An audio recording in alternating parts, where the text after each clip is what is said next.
Hey, what's up YouTube? It is Captain Shock here. Today I'm bringing you a subscriber gameplay analysis episode.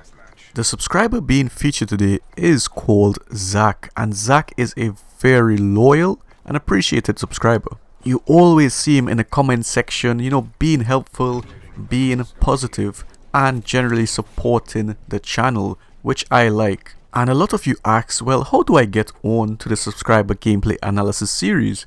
Well, all you have to do is just be a loyal, positive, and active subscriber.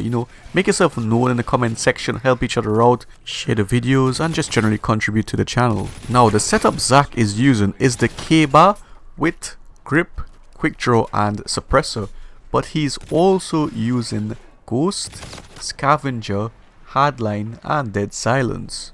And it's actually slightly different from the elite gun setup video I did on the K-Bar. Instead of dexterity, he's using hardline, and instead of long barrel, he's using suppressor, which isn't too bad, but the K-Bar suppressed is not that great.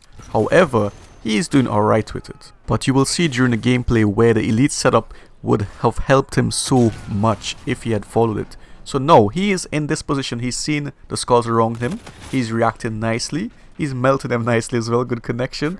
And he's keeping himself and just peeking and pre-aiming around the corner. Now he's pushing behind the head glitches, nicely done. He sees the skulls, he's reacting to it, he's not just rushing in like a zombie. Very well done. And he takes out the enemy easily. But now he goes in the phase shift, but he runs away. He runs in the opposite direction, which you're not supposed to do. You're supposed to run in the direction you're facing. And I will bring a video on how to use phase shift, I really need to. Now, Zach is actually really good. By general standards, he is a top player. But of course, if he wants to get to that elite level, he needs to work and fine-tune a few things. And those things are quite small to see. But an experienced player, a top tier player, would realize it straight away what's going on and how he's moving. And look at this, he destroys that guy. But look how he's moving linear. He's just running in straight lines. And I see this a lot happening with KDs below 3. They normally run in straight lines, and when you run in a straight line, you're very easy to kill. You're making yourself an easy target for people like me. And you can see the assassin style helping him out there. He ambushed that guy and he took him out, but of course he lost track. He lost his focus. He was expecting them to push from the tunnel, and his positioning there as well was quite poor. He left himself opened. He had one side open, so he has a 50-50 chance of winning the gunfight. If the guy pushes through a tunnel, he would have won the gunfight potentially.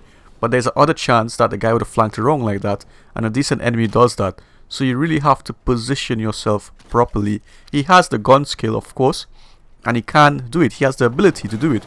But of course, a lot of players, their positioning is not that great. And if you want to get to the next level, remember this game is like chess.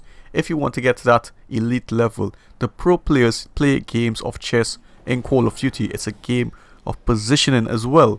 So if you have poor positioning, it will affect you and hold you back. So you have to actively work on it. And he nicely did that. You see what he did there? He's a good player. He jumped up onto the elevation and took the enemy out. Now he saw his phase shift lit up and he's just searching for that player. But you see how he's moving a bit too cautious, so if you hesitate like that, you will get killed. It can be easily picked up, you can easily notice players playing with a bit of fear, and it leads to their death. Now he's studying the kill cam, which is good. You have to learn your opponents, especially the ones who kill you often. You have to definitely learn what they're doing and adapt to it. Now he spawned here, he's checking the open area correctly. He saw the death skull, but look at this again. He's just checking the area, but look at his movement. You see, he's just standing still like that. Watch when he aims in. He just stands still. He's not really aggressively strafing. And look how still he's standing there. If that was me coming through there, I would be bunny hopping, and he would have gotten killed a long time ago. He never stands straight like that. His KD is also 2.56, and you find a lot of players on the tree, as previously mentioned, really have those issues with positioning, and that's a major part in this gameplay right here. Now he sees a death skull over there. He's just pushing forward down the middle, and now he's starting to use the head glitches, which is good. He's pushing from the sides, checking the right, making good use of his peripheral vision right there. Now he's pushing back. He sees the empty space. He destroys this dog, and he comes back into this side of the map. Now he's flanking around like this. He sees the Death Skull. He's trying to predict where the enemies are coming from. And look, he's checking the Death Skulls. He's doing it very correctly right here. He's behind the Head Glitch. Now he's pushing down the open. And you see when you push straight down the open like that, you're giving the enemies the advantage because you're in the open and they will be behind the Head Glitch. So what you want to do if you're pushing down the middle like that, try and take the wall run so you can get them from the elevation and destroy them from above. You also saw in that encounter he was placed in the wrong position. It was 2 against 1, they had the angles on him. So you want to take away that advantage from them. And that's to get to the other level as well. He's a good player. You can see his aim is on target. He has no issues like that. His foundations are good. He just needs to place himself in better positions. He needs to toy with the enemy more. Let them come through the choke points and just destroy them. When they come after you, take advantage of their nature. So now let's look at this situation here. He saw the Death Skull. He's going around the flank like this. This is a good option to do. He saw the flank. He's checking it properly. But also, this is a very fine detail as well. You see where his reticles are. It's a bit too low.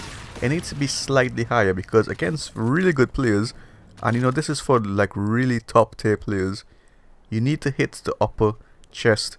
Because if you shoot them below, and they shoot you in the upper chest region, they will win the gunfight most likely, and they could actually get a lucky headshot as well, or even hit your head on their own intentions. Now again, look at his positioning. He is in the open and he is running in straight lines. Look at that.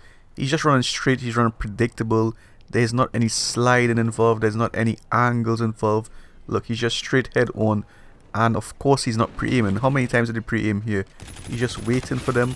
And he does well here, you know, the hip fire and then straight into the ADS and catches the enemy off guard. Now look at this positioning as well. He's checking it properly, but there's 2 openings. So he gets the guy on the right, correctly done. He regains his health.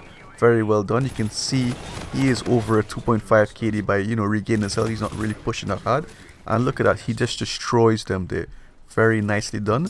But he's been a bit too cautious again, and he's pushing it a bit too much, and that's what stopped him from getting to that other level. He does not know when to move away and place himself at a better position. If he had just backed up a bit and let them come to him in that situation, that last situation, he would have gotten those extra final kills. And look at this, he's in a position of power. He had the elevation and he got the kill. He really needs to work on his positioning, especially when he kills an opponent. There's obviously going to be a few more around that dead enemy, so you have to just back up or move away into a better position in case they push you, so you can catch them off guard. Because if multiple opponents come at you and you're in a bad position, the chances of you surviving are very slim. Now he jumped up onto here and he's just checking the area. Nicely done. He was ready for that, and he pushes around to this side. I would have done the same thing, pushing around the flank on this side. But where is he going now? He's going up onto the tunnel and he's engaging them head on.